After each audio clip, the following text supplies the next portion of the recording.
Using this little floating minnow. Got a couple. Let's see if we can get some more.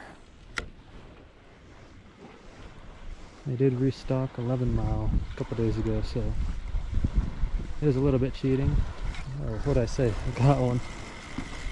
And this is a little hot spot for pike because all the pike are feeding on the small trout. So let's see. If he spits it, it's not really a problem. That way I don't have to get my hands dirty. Calm down. Nice little cut bow. Let's go ahead and release him. I think that's number 12 today.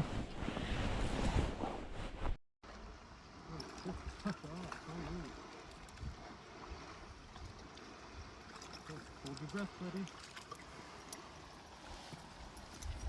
So that was my 18th trout of the day.